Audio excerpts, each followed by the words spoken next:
Hey everybody, it's Mike from the Mike Wagner Show, powered by Sonic Web Studios. Visit online at sonicwebstudios.com for all your needs. Looking at a professional website without breaking your budget? Sonic Web Studios is the answer. Sonic Web Studios offers fast, affordable custom web designs at below the competition rate.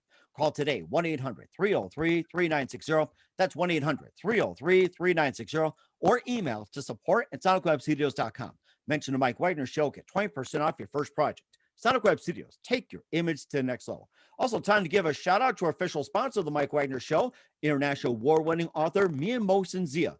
If you love mysteries and it's fast-paced, you're going to love Missing by Mia Mohsen Zia, available on Amazon in paperback and ebook. Missing is fast-paced and intriguing with an unforgettable twist. It takes place in 4 countries, 2 strangers, 1 target, where truth is an illusion and the ones you love will be the first to go missing. It's available on paperback and ebook on Amazon. Missing by Mia Mohsen Zia has garnered great reviews and is even loved by famous Hollywood celebrities, including Joanna Cassidy, Forbes Riley, and many others. So grab your copy today before it goes missing by Mia Mohsen Zia, available on Amazon.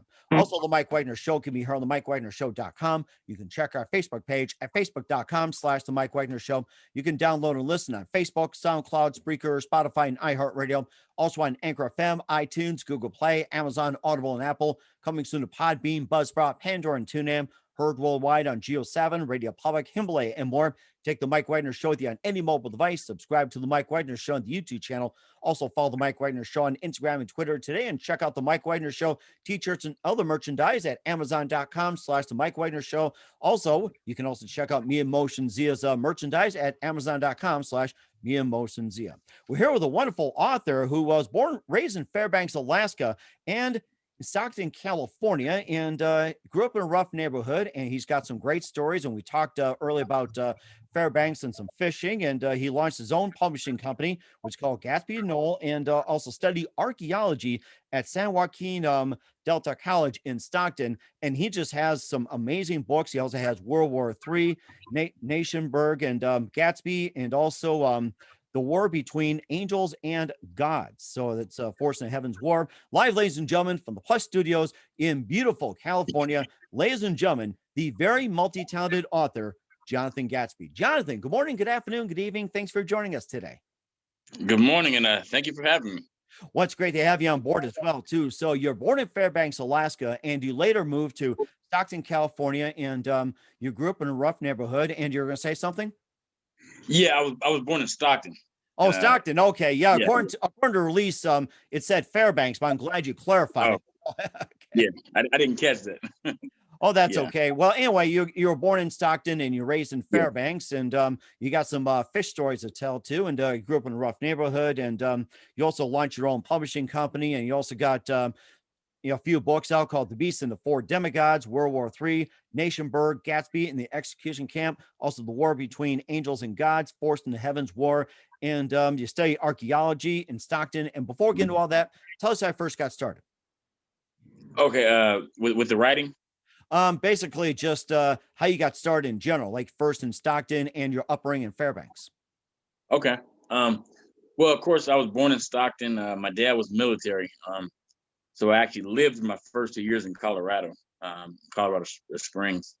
Then we moved back to Fairbanks.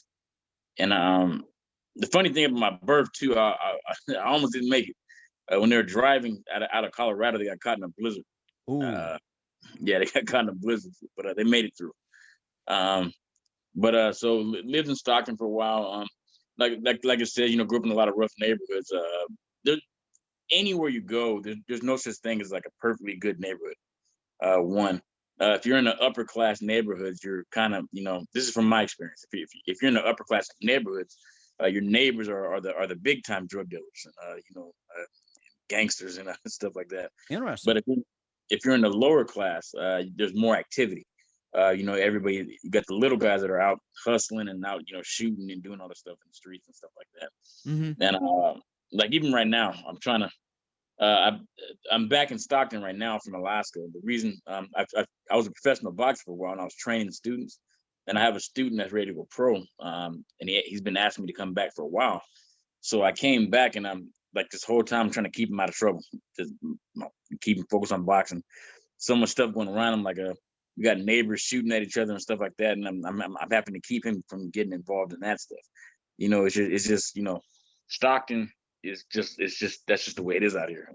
There's no good neighborhoods because this really is a nicer neighborhood, but it's still, a lot of gang activity, a lot of, drugs being sold and stuff like that. And so growing up, I remember thinking a couple of times, like, I had to wonder, how people lived to get to 21, because Mm-hmm. how do you go every day, without getting shot once or without getting stabbed, because, you get in fights all the time. When I was 7 years old, I got into a fight with a boy about the same age as me over a basketball game. Oh my. And, and then his 18-year-old brother chased me with a knife and tried to stab me. Ooh. And I was running, and I got to, I knew I wasn't gonna outrun him. So I got into a garage sale, and my dad was a pastor around the neighborhood.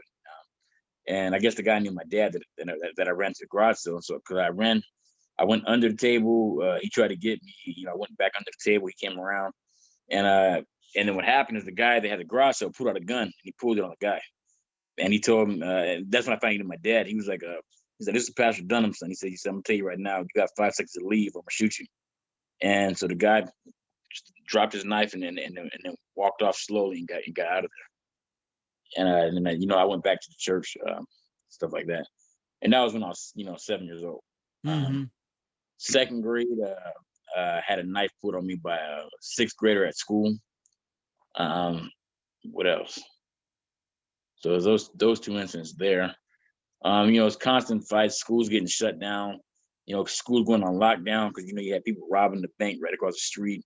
And what they do to escape, they'd run through the school. Gang shootings, like I said, all over the place. So it was just, it was pretty crazy. And I was always in fights myself.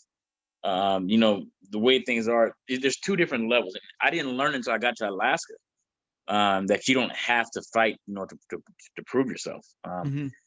So in California, in Stockton, the way it was when I was growing up, was, if people knew they could, they could beat you and punk you and stuff like that, they would. You would never get a break. And so, I made sure that nobody did that. I was fighting everybody all the time. I was beating people up. And I didn't start fights so much. Not until I got to Alaska.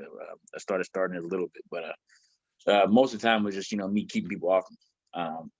And then when we moved to Alaska, when I was 9 years old, it was a whole change of setting. It was completely different. Mm-hmm. Up here, people talk about up there, people talk a lot of trash, but like when it came time to fight, they would always, back out of it. Mm-hmm. And so, I was noticing difference. And like, to be honest with you, my friend Keith is the one that changed me. Probably when I was about 15, 16 years old. I never used to joke around.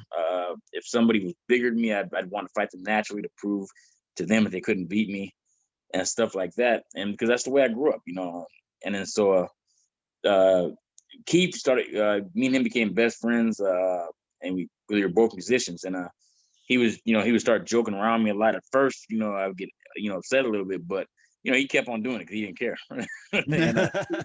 and so I realized, I'm either gonna fight this guy or I'm gonna have to learn how to joke. And so I started trying to learn how to joke, and then, I started getting funnier and funnier over the years. And now I'm hilarious to everybody except my daughter. Sounds like you're the next up and coming comedian. That's what it sounds like. Yeah, she never laughs about the jokes. Everybody in the room will laugh, and she'll be like, "It's not funny, Dad." But guess who's been around you the longest to know. Yeah. But I had to teach her how to joke too, though. She was the same way I was, not joking around. And so I would say a joke, and she wouldn't laugh. And me and my wife were divorced. I'm not gonna. It's nobody's fault. Two people just didn't work out. Right. Exactly. But we're both trying to raise my daughter. And she had a bigger field for a while. I was trying to chase money and chase dreams. Because I knew my daughter wanted to go to college and stuff like that. And so I wanted to try to, chase the money. The money was in Alaska. So I went back to Alaska, to make money. But I realized, even though I was talking to my daughter every day, and, I was talking to her every day. I would buy her stuff she needs. It's not the same thing as being there in person. Mm-hmm. And so I just took the first opportunity to come back, and I came back. And so I'm around my daughter every day again now. But like I said, I told you, it was a rough neighborhoods growing up. I remember me and my brother ran away when I was same year, 7 years old. That Wow. seemed to be a bad year. My dad, my dad was no, that was 9 years old. 9 years old. That was the year we were leaving for Alaska. So Hmm. that was 9 years old. My dad had just painted the house. He's planning on getting his deposit back because we're about to drive all the way to Alaska from California. Hmm. And me and my brother were pretending to be Ninja Turtles. So we were doing flips, doing this stuff. And so I was like, watch this. And so I ran up the wall and did a backflip. And then my brother said, ooh. And I said, what? And I looked, and my footprints were on the wall in the paint. Oh, cowabunga, dude. Now for some Yeah. pizza. Or is it? I remember. Yeah. And there was and it put a little bit of a hole in the wall. And I said, oh, I'm in trouble. My mom came in and saw that. She said, your dad's gonna get you. And I said, no. In my mind, I said, no, he's not. I ain't gonna be here. And so the only way I knew how to run away was stuff you see on cartoons. Hmm. So I took a little stick and I tied a big cloth onto it with four corners, and I put stuff in the cloth. And then I put a backpack on, and I put some books in there that torn up books, but I was gonna sell the books to make food, to buy food. Hmm. And so me and my brother escaped through the window, and we left, and we didn't run far. We ran down the street to Sports King. Now, mind you, this is a really big gang infested neighborhood, though. Hmm. It was in Stockton off of Ponce de Leon.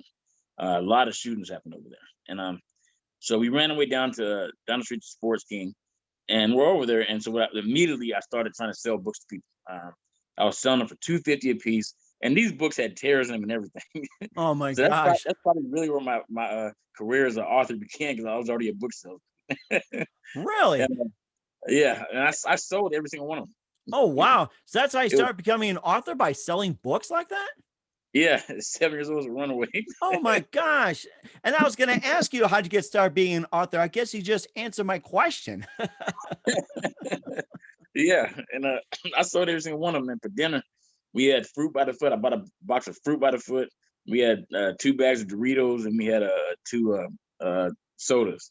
Wow. And yeah, and I remember nighttime came, darkness fell, the store closed. The karate school was still open, which is in the same parking lot, but like to the right, to the left side. And so we were watching the karate school, and some guys came out, and then one of them asked us. They said, "What are you doing over here?" They said, "What are you guys doing over here, out here by yourselves?" And I told them, because I didn't want to give them the impression that we were scared because of the neighborhood we were in. And Hmm. so I, put my chest out and I said, "We ran away from home, and we're out on our own." And "Oh," he said, "Okay." And one of the guys in the back said, "I like that guy. I like that kid." And so they told us, they said, "Look," they said, "tomorrow's gonna be a shootout over here. It's gonna be a gang shootout." They said, they said, "You can't be here tomorrow." They said, "You can come after that, but tomorrow don't be here during this time." Hmm. Um, and so I said, "Okay." So we had planned on not being there the next night. And so we went to lay down on the bench, and we were sleeping. We fell asleep, and then these bright lights hit us, and and I said, "Okay." I opened my eyes, and you get that bad feeling in the pit of your stomach. Hmm. The bad feeling told me, that's your dad. You're about to die. Oh And yeah. I just knew it was our dad, and I was like, dang. And I told my brother, I remember watching in Jurassic Park, how the dinosaur couldn't see you if you stayed still. Hmm. And I told my brother, I said, "Hey," I said, "man, don't move, and he won't see us." And then that was shattered quickly. He said, "Get in the car." So we hopped up, got in the car. I thought we were gonna get in trouble when we got home, get whooped or something. And I guess he was just so glad to get us back. He didn't whoop us. He even let me keep the fruit by the foot. Here you go, son. Fruit by the foot. I still love you, no matter if you put Yeah. a dent in my house. Yeah. So that was the first one we ran away. We ran away in Alaska too. And he found, I don't even know how he was a person in the military that they sent to do things. Hmm. So that's probably how he always found us. But like in Alaska, we weren't even nowhere near our house. We were far away, and we were going through neighborhoods, and out of nowhere, we see him driving by. Oh my Look, goodness. and he jumped out of the car and came and got us. He always found us, no matter where we went.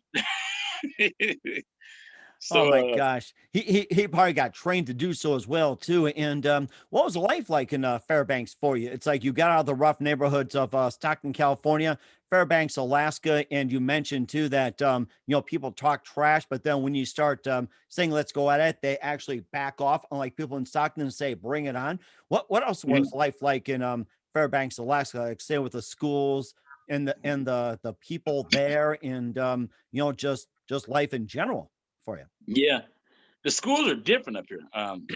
Way different up in Alaska. In California, they're outside. And like I said, a lot of fights happen and stuff like that. It's harder to do that at the schools in Alaska. I still managed to do it, but but it was harder. Um, the schools up there, they're inside. Everything's inside. And I'd never seen that before. And you went from one classroom to another classroom.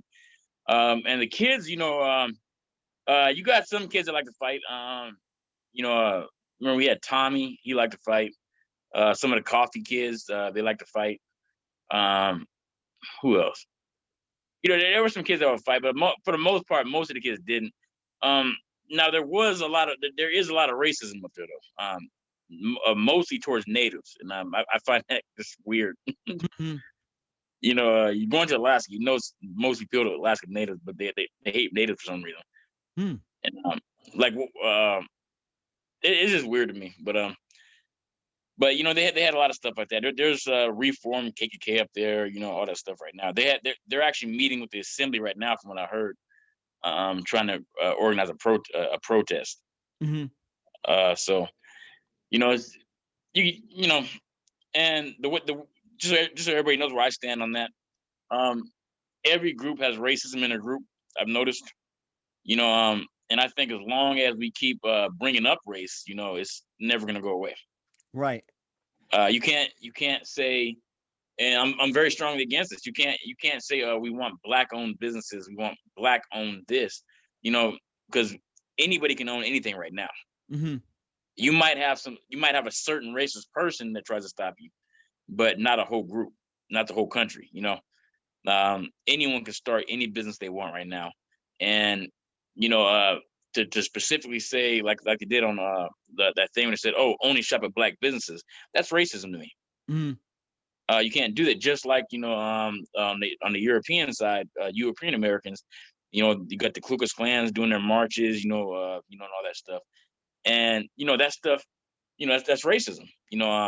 And to me, I think that if people are showing, because this is America, it's the land where everybody's at. They got tons of races here. If you're not comfortable living around other races, maybe you should go somewhere where it's just your race. Mhm. And that, Right. I say it to everybody. Mhm. Um, but up there was a lot of racism, so I had a lot of fights against the supremacists up there. I got arrested against John Lynch. He was attacking people, with weapons and stuff like that. And he threatened to shoot me, and so I kind of used a knife on him. He threatened to shoot me, so I pulled a knife out. And I went to stab him, and my friend caught my arm, so it only went part way in. And if I today I wouldn't have done that. Today I walk away from everything. But then I was a hothead, and Mhm. so I did that. I was locked up, and this is actually pretty funny how I got out. Um, I was raised Christian and stuff like that, but I wasn't praying or nothing at the time. I was in my cell doing push-ups, and stuff like that, and trying to intimidate my cellmate. And and I remember I started seeing a lot of my friends make the paper for sports, and I was good at sports. Mhm. And I was like, that's when it occurred to me, like, you're wasting time being locked up when you could be out there. Mhm. And so I started reading again. I picked up the Harry Potter books, and this is when I was 17. Started picked up the Harry Potter books, and I started reading them, and I liked them, but I read all the books they had in there. They only had 4 books in there, Mhm. and so I read all the books, the Harry Potter books, and so I was like, "Dang, it's over." So I said, "Well, I'm gonna start writing." I want to write. And so I decided to start writing. So I asked the guard for paper, and he gave me a paper and a pencil, and I started writing. Hmm. And then where was I going with this? Okay, the guard gave you a pencil and paper to write, and then you start writing, and and then you can continue. Okay. Yeah, and so that's kind of where I started writing at there. Two teachers in the fifth grade, Miss Nolan and Miss Dolan, are the ones that Miss Norton, not Miss Nolan, Miss Norton and Miss Dolan are the ones that got me interested in reading. They got me reading a lot of books. Miss Norton uh, introduced me to Sign of the Beaver, Time Enough for Drums, Johnny Tremaine, which is my favorite book of all time. Hmm. Witch of Blackbird Pond, which is my second favorite book. You know, to all those kind of books, and I've always wanted to write those kind of books. And then Mr. Smith in eighth grade got me interested in history. So of course, historical fiction. I love historical fiction. Hmm. And so from there, I started writing from there.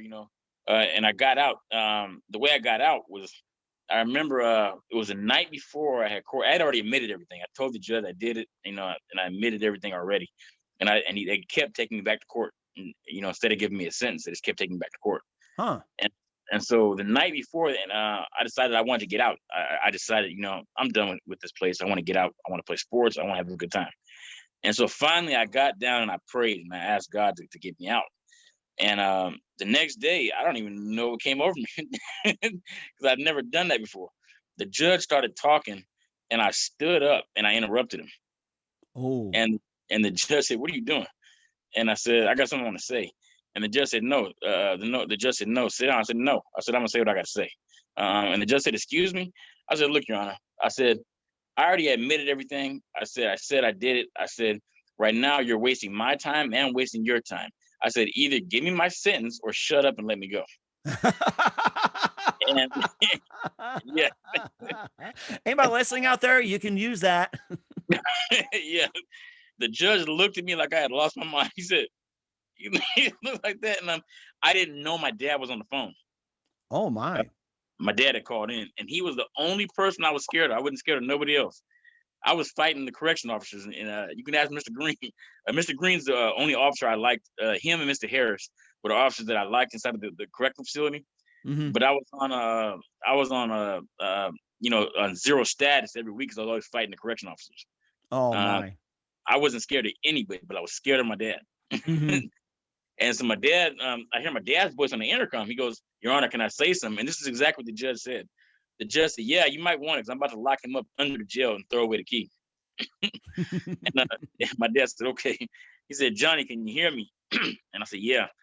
And he said it again. He said, "Johnny," but he said it deeper, like more harsh. He's like, "Johnny, can you hear me?" And I kind of like leaned back a little bit. I was like, "Yeah, Dad." He said, then he went deeper. He said, "Johnny, can you hear me?" And I said, "Yeah." He said, "Sit down and shut up." I leaned back in my seat and went down. And the judge, this is exactly what the judge did. The judge said, "Is that all it took? You're going to your dad." Oh my goodness, what a story. And so I was sent to my dad in California. And Wow. And and of course, we'll also talk about some of your books as well too. And I mean, you got a great start on being an author. We'll talk about how you became an author. We'll talk about your books. But first, listen to the Mike Wagner Show at the MikeWagnerShow.com, powered by Sonic Web Studios. Visit online at SonicWebStudios.com for all your needs. Looking at a professional website without breaking your budget? Sonic Web Studios is the answer. Sonic Web Studios offers fast, affordable custom web designs that blow the competition away. Call today, 1-800-303-3960. That's 1-800-303-3960. Or email to support@sonicwebstudios.com. Mention the Mike Wagner Show. Get 20% off your first project. Sonic Web Studios. Take your image to the next level.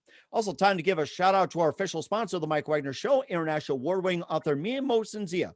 If you love fast-paced mysteries, you love Missing by Mia Mosensia. Available on Amazon paperback and ebook.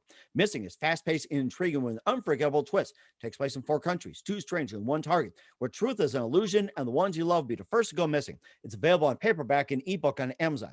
Missing by Me, Motion Zia has garnered great reviews and even loved by Hollywood celebrities, including Joanna Cassie, Forbes Riley, and many others. So grab your copy today before it goes missing by Me, Motion Zia, available on Amazon. Also, the Mike Wagner Show can be heard on MikeWagnerShow.com. You can check our Facebook page at Facebook.com/The Mike Wagner Show. You can download and listen on Facebook, SoundCloud, Spreaker, Spotify, and iHeartRadio. Also on Anchor FM, iTunes, Google Play, Amazon, Audible, and Apple. Coming soon to Podbean, Buzzsprout, Pandora, and TuneIn. Heard worldwide on Geo7, Radio Public, Himalaya, and more. Take the Mike Wagner Show with you on any mobile device. Subscribe to the Mike Wagner Show on the YouTube channel and follow the Mike Wagner Show on Instagram and Twitter today. And check out the Mike Wagner Show merchandise on Amazon.com/the Mike Wagner Show and also on Me and Motion Zia/Amazon for more merchandise. We're here with author and book publisher Jonathan Gatsby in the Mike Wagner Show with his new book, The Beast and the 4 Demigods. Well, let's talk about your first 2, World War III, Nationburg, Gatsby and the Execution Camp, as well as the war between angels and gods forced into heaven's war. And before we get to those 2 books, you mentioned some of your favorite authors and your books. And how about some of your favorite authors and how you got started being an author, besides go around selling books so you can get your fruit roll-ups and your chips, your drinks, and everything else? Well, I'd have to say some of my favorite authors are obviously Rick Riordan, J.K. Rowling, John Grisham, Anne Rinaldi, and I never can remember without looking at it the author of Johnny Tremaine, but she is definitely one of my favorite authors, if not just for that book. Elizabeth Warren, those are definitely some of my favorite authors, and there's more that I just haven't mentioned. But they wrote great books, great plots, based on stuff that was actually happening. Why I dove right into fantasy fiction, I don't know, but historical fiction is actually my favorite. But fantasy fiction, I love as well. And maybe because I started writing after reading Harry Potter, that I dove straight into fantasy fiction. But I'm writing a historical fiction right now, based around Andrew Jackson when he was young as a kid, going through the Revolutionary War. Oh wow! And it's going to be historical fiction, so based on some truth, but the events around it are being made up. So there's that. And then as far as the books, the World War III book, that originally, and there's some people that have the original copy. That was originally called World War III: Fall of the United States. And it was pretty deep, pretty gory, stuff like that. A lot of people loved it. And the funny thing is, some of the events that actually were written in the book actually happened after I wrote it. Wow, like what? One, the girl that the main character was based on, in the book, she was engaged to be married in 2017. And I wrote the book like when I was 17, 18 years old. So I was long before 2017. Oh wow. It was like 2002, 2000. And she was engaged to be married in 2017. And the president, actually, he 100% matched to Trump, like going outside of media. I had him using MySpace originally, but I switched it to Twitter once I saw the more modern stuff. And then I switched it to Facebook and Twitter.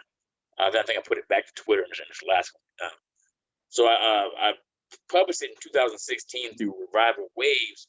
I was under the impression that they were a traditional publisher. That's the way they made themselves sound. And you got a lot of vanity publishers doing that nowadays.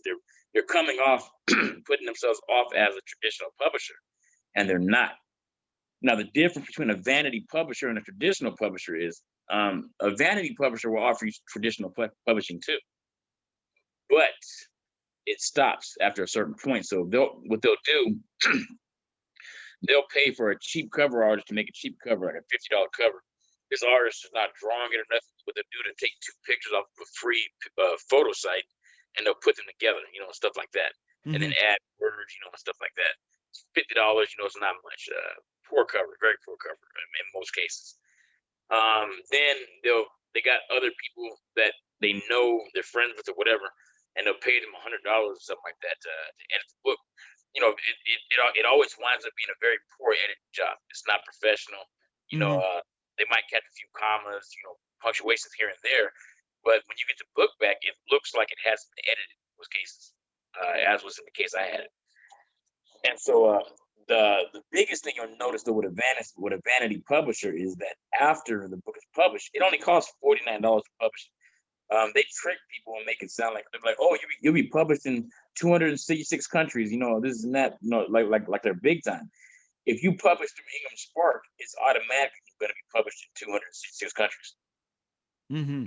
And so that's nothing big. Anybody can do that. Right. But what separates them is that after they publish it and they pay $49 to publish it, it's not a lot. You're gonna if they're not doing any promotion of your book.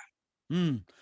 So that's a big difference between the vanity and the traditional is that the vanity doesn't do any PR work afterwards, and the traditional does PR work for you, like press releases. They put you on book tours. They have you like at Barnes Yeah, and Noble and other places where you sign and greet and take yeah, pictures and everything, and they put you on interviews, press releases, and everything else. So exactly.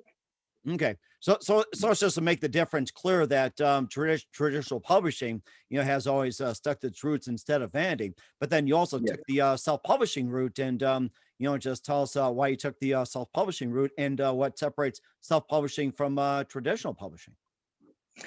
It's not a big difference. I mean, what I did though is instead of just doing self-publishing, because any author can self-publish.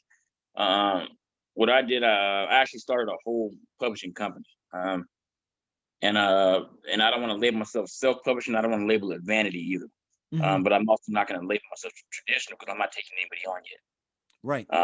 What I was doing, I was starting with myself so I can learn the business, so I can do it correctly for other people. Like with Revival Waves, after I found out they were a vanity press, I asked to be released from the contract.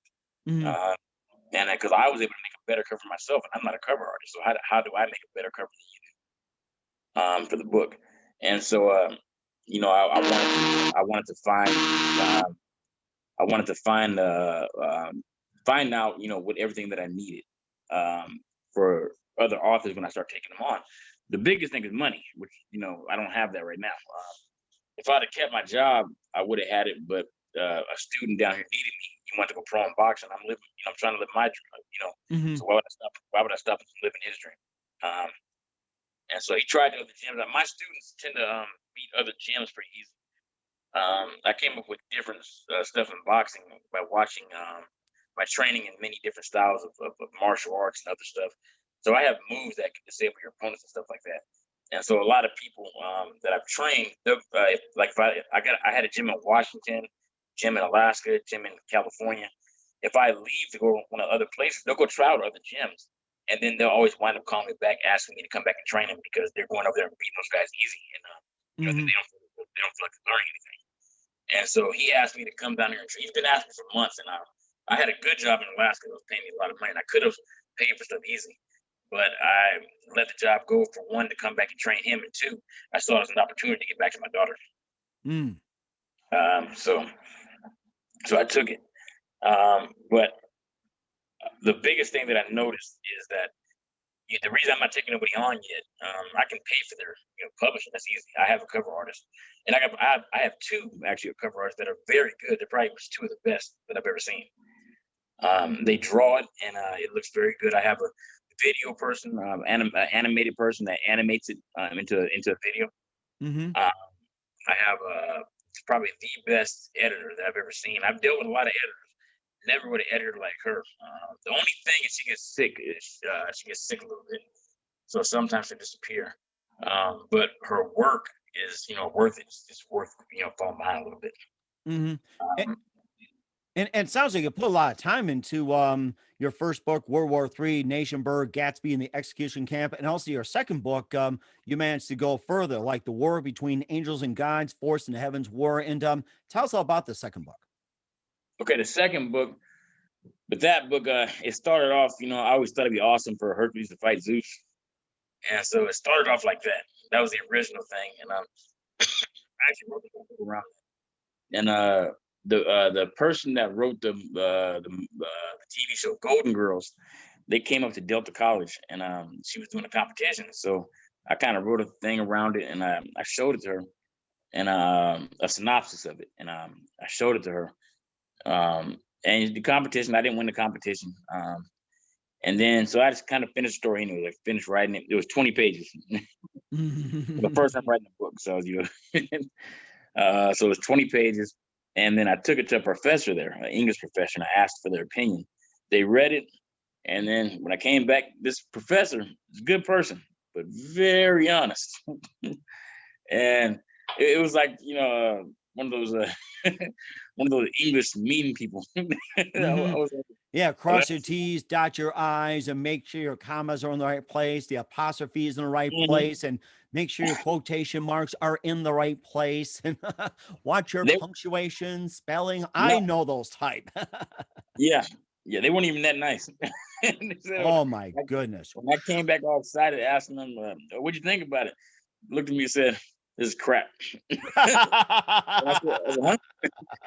And then she told me, she said, look, he said, this is crap. It's action. It's all action, action, action, action, action. She said, there's no dialogue. There's no, talking parts, there's no leading up scenes, nothing. It's just action, action, action. Goes from one scene to the other. And she said, if this was a graphic novel, it might go. Oh. It might be able to tell it.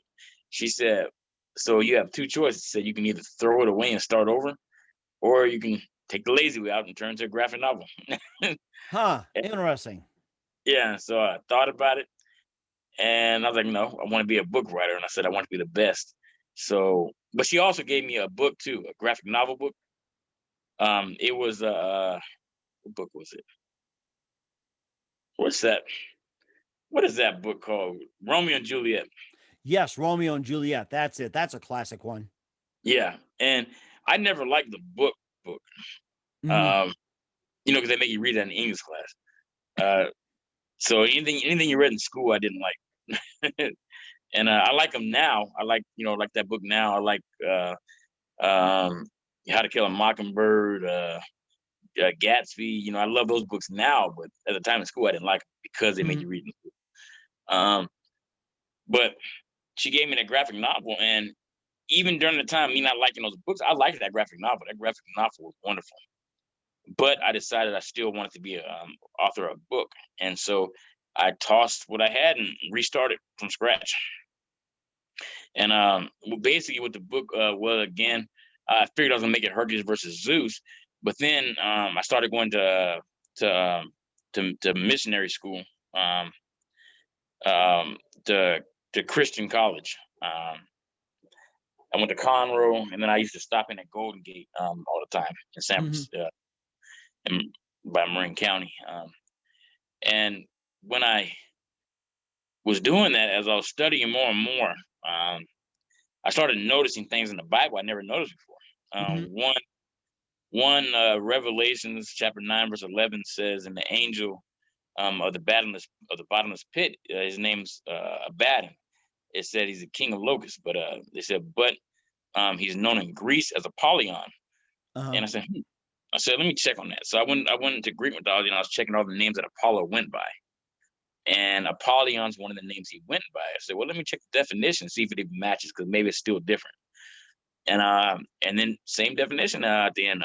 Apollo's known for music. He's known for shooting arrows. He's known for he's also known as a destroyer. But he's known to destroy with locust. Oh, yes. And I said, okay, wait a minute. So I went back to Abaddon, because I know he used locust. And I said, well, what else is he known for? And he's known as a destroyer in Hebrew. And I said, oh, so the exact same definition. And then I noticed in the Bible, in Job, it mentions Orion, the mighty hunter, the giant, which everyone knows is famous from Greek mythology. Then it talks about Leviathan, the great dragon. Talks about other things, but then like one thing caught my attention. I came across a verse.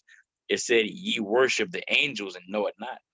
I was like, interesting. What angels are people worshiping? that is saying they're worshiping. Mm-hmm. So I, went to delve further into it. Went to Genesis chapter 6, and it says, "And when the sons of God saw that the daughters of men were fair, they took wives and they had children by them. And it said their children would be mighty men that would always be known forever." Mm.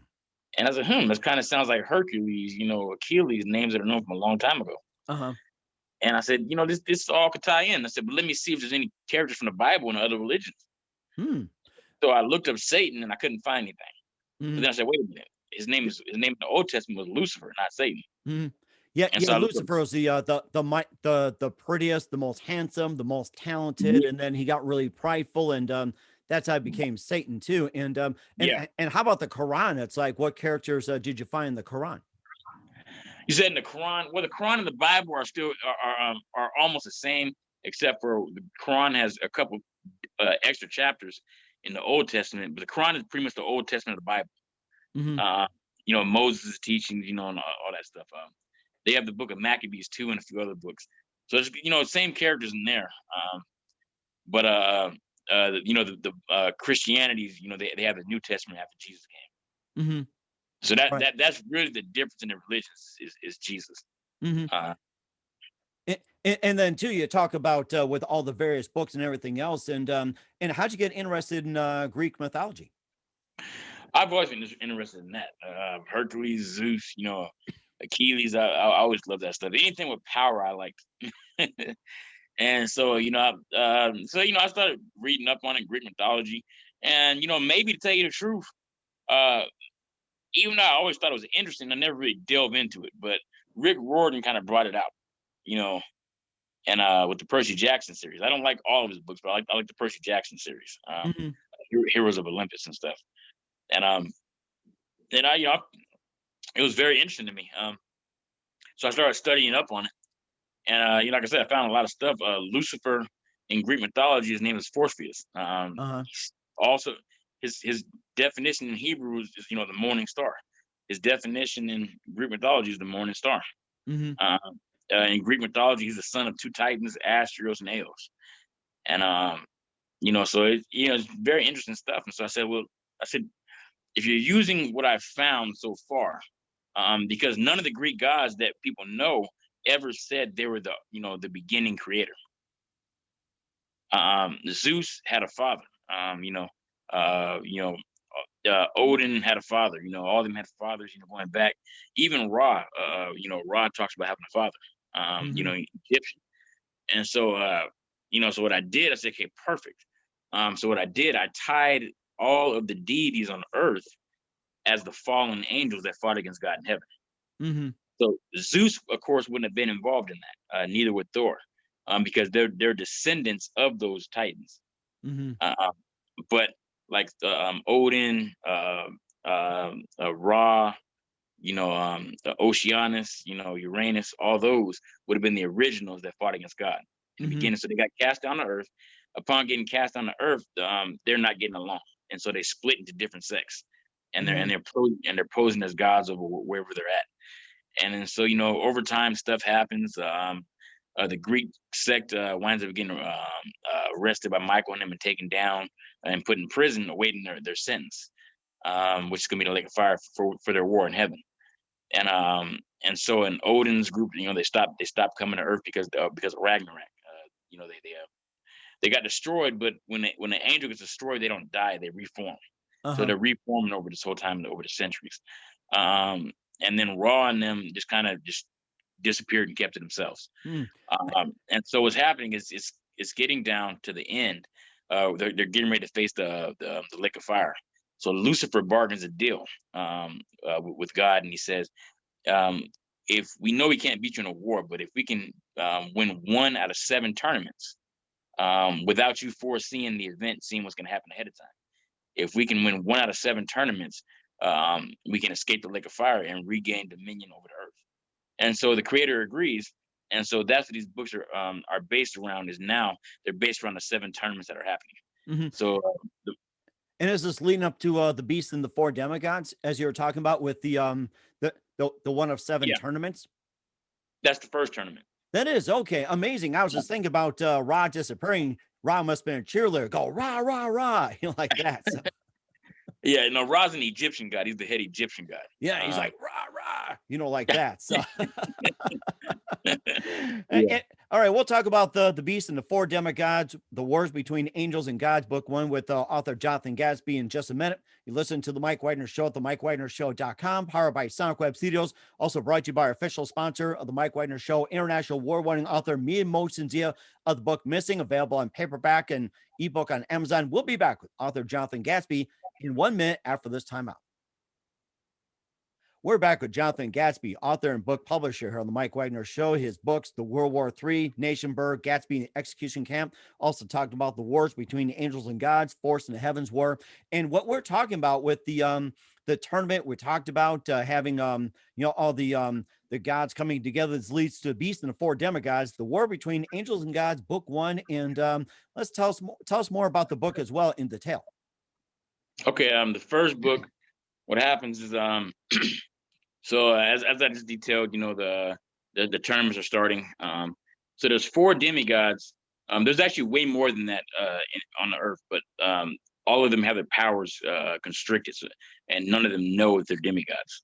Mm-hmm. And so these four teens that are on the south side of Chicago.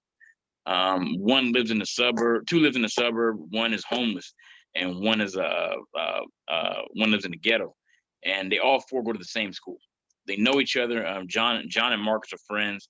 They both like Jasmine. And then Ho Young is the homeless teen that goes to the school. It's kind of awkward guy.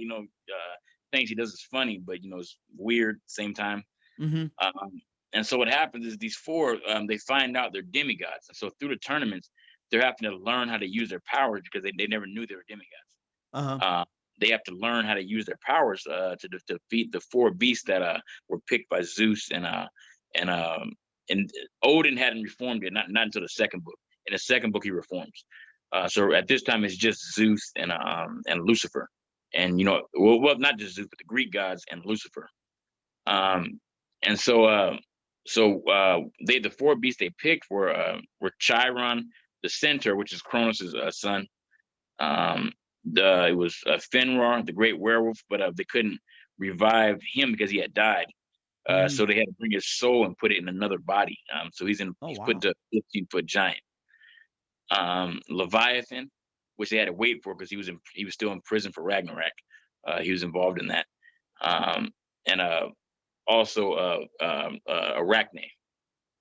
And so those are the 4 beasts they picked for the first tournament. And so these demigods, it's being fought throughout the United States. It's not fought in one spot. It's just as they meet. It's just as they meet. They have to fight. And whoever wins. Whoever loses dies. So, but the great gods really want to win this tournament. Lucifer, and that's the other thing they're fighting up there too, because Zeus and them had never really met Lucifer. They heard about him. But see, Lucifer was cast to the bottomless pit before Kronos had Zeus and all the born. Mm-hmm. So Lucifer wasn't there when he came about, so they knew who he was. There was a prophecy that had said that a war would happen, that Lucifer would have to lead, and so Zeus not being comfortable, not being the head, there's some fighting going on between the two, and then also. Just as a little extra, every Greek god has a giant, Mm-hmm. That's designed to beat them. 2 of the giants were brought back, to fight against Zeus and some of the other gods. And so, it's they're fighting up there with each other while the demigods are fighting their beasts, and so, and it's and I'm not gonna tell you who. But in this book, it's possible that somebody demigod might have died. Mm-hmm. Right. And of course, you don't know which demigod would survive, or who would come in as well too. And also, we don't want to give away all the book. And where can we find the beast and 4 demigods, World War III, and the wars between angels and gods? Where can we find your books at? The last one, the series is called Wars Between Angels and God. The second book is called Force in the Heavens. But you can find them anywhere pretty much. You can find it on Amazon. I prefer Amazon or Barnes and Noble because I can track sales on there. A lot of these other companies are just picking them up and reselling them, even though they're not supposed to do that. But they're Mhm. reselling. I'm not getting paid for that. So Right. Yeah. Yeah, that makes perfect sense. And also, where can people find your publishing company at? um, they can contact me directly. I've kind of made it private a little bit. Mostly, like I said, I'm still figuring everything out. Right, the part that I'm on now is learning how to. I know how to sell in person. I know how to set up. Book signings, but right now I'm having to learn how to readjust because now it's all internet. Hmm. Because because of the pandemic, so I'm having to learn the internet route. Right. So I'm learning that right now. So once I finish learning that, how to set up everything like that, like I figured out how to set up podcasts. I've been setting those up left and right. I think I've done almost 6, 7 this month. So I got that down, but I want to get them into book clubs. I want to get them into book signings because that's where you're going to sell your book at. Hmm. And Hmm. so that's the biggest thing, and then marketing. Got to market over the internet. You got to put it in a way that people want to buy it. If you got to whatever you put out, it's got to be a way of attracting people. There's one thing I don't like right now is like you got a lot of YouTubers that have zero talent. They just shake their booty, or dress half naked or do pranks. Uh, that, And that's too much for a graphic novel, to be honest with you. It's like yeah, one yeah, no, big graphic that's not novel. that's not for novels. What I'm talking about is I'm talking about as far as having to actually have a skill, to making the professional business nowadays. Mhm. Like boxing. I'm in boxing.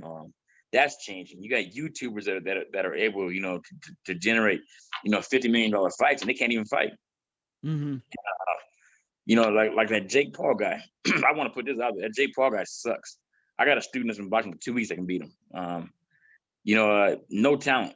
He's 0-1-1. Trying to challenge UFC fighters and stuff like that. Just real disrespectful. But they're getting all these followers on YouTube, and they're not doing anything. There's no talent involved. Hmm. The world kind of evolved around into it's not about how good something is. It's about just 2 seconds of entertainment, Hmm. and so you got to sell them on 2 seconds of entertainment to get them. So I learned from that though. The way it is now, you got to sell them on that 5 seconds of entertainment to make them want to buy the book. Huh. Which is why I went into animation to start animating my videos. The book sales went up quite a bit. Before I was just putting, a picture of the book, put the link, and I put some description about it, and it wasn't selling as good. In person, I can talk to them and I can sell it all day. But on the internet, people don't like to read long stuff. And if it's too short, they're not going to, be interested enough to buy it. But it's funny what a video can do. Just with some leaves flying and wind and some thunder and lightning, all of a sudden they're buying the book Mm. without any words other than the link to where to buy it. Hmm. Right. And exactly it too. And we're here with our author Jonathan Gatsby of The Beast and the Four Demigods on the Mike Wagner Show. Love to have you back on. A very big thank you for your time. You've been absolutely amazing. Learned a lot from you and sharing experience with you. And what can we expect from you in 2021 and beyond, Jonathan? I'll be releasing the third book for the wars the wars between angels and God series. I'll be releasing the third book, which is called The Quest for the Forbidden Books. I'll be releasing World War III, the Nationberg one again next month. I pulled it from the market a couple months ago. I wanted it re-edited by my new editor because she's really good. Hmm. So that's going to be put back out within the next month. And then also you can expect that the historical fiction one to be finished as well. Okay. We're certainly looking forward to that. And who do you consider biggest influence in your career, Jonathan? Biggest influence on my career, I'm gonna say, hmm, I'm gonna say Michael Jordan, because with him, and I know that's not books, but with him, it's writing books is a good part, but I can do that and just not publish anything. Hmm. Uh, with him, everything had to be perfect. You had to suffer, you had to sacrifice, and you had to be the best. You couldn't just, just like, oh, it's okay. I'll just leave it at that. And that's the way I am. With motivation, it's got to be the best. I got to put it out. I'm not just in this to to sell 2 or 3 books. I want to sell billions of books. Mm-hmm. I want to make sure, but no, I take that back. My daughter is, because everything I do is for her. And the reason that I've been pushing so hard and never quitting at this is because, like I said, I know she wants to go to Harvard, big schools and stuff like that. And, money talks. So, if she gets into there by her academics, which she's the top of her class every year. If she gets in there by academics, she won't be able to go because, it costs money to go. Mm-hmm. Right. So I want to make sure that I have that. Mm-hmm. And that's very important as well, too. And what's the best advice you can give to anybody at this point? The best advice is to never give up. Things are going to happen. There's one rule that I learned life expects everybody. You have to sacrifice. You're going to have to sacrifice something you love, something, before you can excel. You're going to, changes are going to happen. You're going to, whatever it is, time, money, whatever it is, you're going to have to sacrifice something to excel. You're going to come across stumbling blocks. Sometimes there are going to be people that don't want you to go any further, and they're going to hold you back. Mm-hmm. You have to find ways around it. But no matter what happens, whether you got to crawl through mud, climb a mountain, jump off a ridge, whatever you have to do, don't quit and keep going, because eventually you're going to find your break, because you can only be told no by life so many times. Mm-hmm. And that's very important as well, too. Once again, author Jonathan Gatsby of the book, The Beast and the 4 Demigods on the Mike Wagner Show. Jonathan, very big thank you for your time. You've been absolutely amazing. Looking forward to having you again soon. Do us a favor, keep us up to date. Love you back on in 2021 and beyond. And once again, tell us about upcoming projects, what's your website, how do people contact you, where can people purchase or check out your books at? Okay. Are you able to post links on the video when it comes out? Yeah, yes, we do. And like I said, it'd be on over 30 podcast platforms. And from your end, just tell us about your upcoming projects, what's your website, how do people contact you, and where can people purchase or check out your books at? Okay. So what I'll do is you can, like I said, you can find it on Barnes and Nobles or Amazon. I'll send you some links to where you can get them, so you can see the exact links. And a website. I kind of took the website down. I got a Facebook website instead, and that's Jonathan Gatsby Books. Author Jonathan Gatsby Books. So that's on Facebook, and I don't get on social media on Instagram much, but I do have an Instagram page, also called Author Jonathan Gatsby. Okay. All right. That sounds very good. Once again, Jonathan, very big thank you for your time. You've been absolutely fantastic. Looking forward to having you again soon. Do us a favor, keep us up to date. Love you back on in 2021 and beyond. And don't forget to keep in touch. You've been absolutely amazing. I love hearing your stories and inspiration. Thank you, sir. Thank you.